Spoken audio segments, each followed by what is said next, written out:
Hello दोस्तों, welcome है आपका स्पेशल नॉलेज पी में। कैसे हैं आप सब दोस्तों। मार्गशीर्ष यानी कि अगहन महीने में शुक्ल पक्ष की एकादशी को मोक्षदा एकादशी के तौर पर जाना जाता है। इस दिन गीता जयंती भी होती है।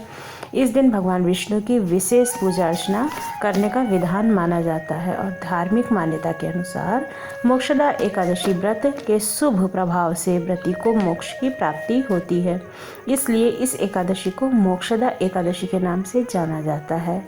पुराणों के अनुसार इस एकादशी के व्रत से व्यक्ति जन्म जन्मांतर के बंधनों से मुक्त हो जाता है। यही वजह है कि इस एकादशी को अन्य एकादशियों की तुलना से अधिक महत्व दिया जाता है। वैसे हर एक एकादशी का अपना एक अलग महत्व होता है।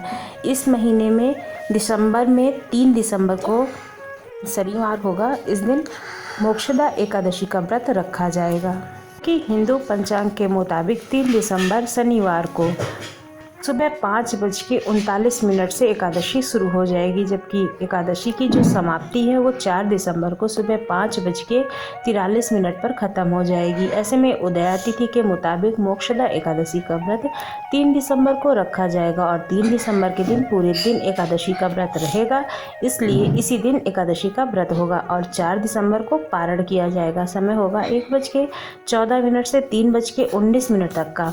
हरिवासर में एकादशी का पारण नहीं किया जाता है और हरिवासर का समय सुबह 11:40 तक का रहेगा। हरिवासर में पारण क्यों नहीं करते, इसके बारे में मैंने पहले पिछली वीडियो में बताया है, तो आप लोग ज़रूर देखिएगा। आइए जानते हैं कि एकादशी के व्रत में क्या नहीं करना चाहिए। एकादशी व्रत के नियम के मुताबिक मोक्षदा एकादशी का व्रत रखने से एक दिन पहले यानी कि 10वीं तिथि को ही प्याज, लहसुन, मसूर की दाल, बैगन, जौ इत्यादि का सेवन नहीं करना चाहिए। व्रत के पारण तक का इन नियमों का पालन अवश्य करना चाहिए। शास्त्रीय मान्यता के अनुसार किसी व्रत के दौरान मन, क्रम और वचन की शुद्धता का पूरा ख्याल रखना चाहिए। ऐसे में व्रत के दौरान किसी को भी ऐसी बातें नहीं करनी चाहिए जिससे कि उसे किसी प्रकार का नुकसान ना पहुँचे। मोक्षदा एकादशी व्रत में इस बात का खास ख्याल रखा जाता है। एकादशी व्रत से एक दिन पहले से यानी कि 10वीं तिथि से ही तामसिक भोजन और नशीले पदार्थों का सेवन नहीं करना चाहिए, इससे बचना चाहिए। एकादशी व्रत की मान्यता के अनुसार मोक्षदा एकादशी व्रत के दिन बाल, दाढ़ी और नाखून नहीं काटने चाहिए। इस दिन झाड़ू को भी छूना वर्जित माना जाता है। मोक्षदा एकादशी व्रत नियम के मुताबिक इस दिन किसी दूसरे व्यक्ति से प्राप्त अन्न ग्रहण नहीं करना चाहिए और इस दिन फूल, पत्ते आदि भी नहीं तोड़ने चाहिए। ऐसी स्थिति में फूल और तुलसी के पत्तों को पहले ही तोड़कर रख लेना चाहिए। एकादशी के दिन तुलसी का पत्ता तोड़ना भी निषेध माना जाता है, यानी कि एकादशी के दिन तुलसी के पत्ते को नहीं तोड़ना चाहिए और ना ही तुलसी पर जल चढ़ाना चाहिए। आइए कथा सुनते हैं, क्योंकि बिना कथा के व्रत को अधूरा मानते हैं।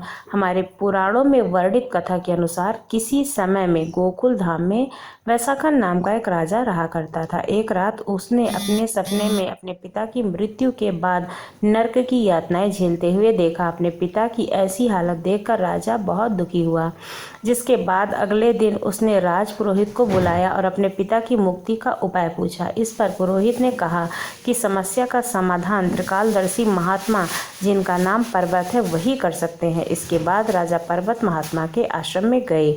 वहाँ राजा ने पर्वत महात्मा से अपने पिता की मुक्ति का मार्ग पूछा। इस पर महात्मा ने कहा कि उनके पिता ने पिछले जन्म में कई पाप किए हैं, इस कारण वे नरक की यातनाएं भोग रहे हैं। इसके बाद राजा ने इस पाप से मुक्ति का रास्ता पूछा। इस पर महात्मा ने मार्गशीर्ष मास के शुक्ल पक्ष की एकादशी को मोक्षदा एकादशी का विधि पूर्वक व्रत का वर्णन किया और कहा इस व्रत को रखने के लिए, जिससे उसके पिता को मुक्ति मिलेगी।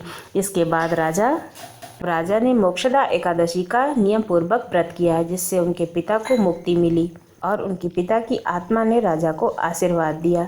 आपको ये जानकारी कैसी लगी ज़रूर बताइए। अगर अच्छी लगी तो हमारे चैनल को सब्सक्राइब करना ना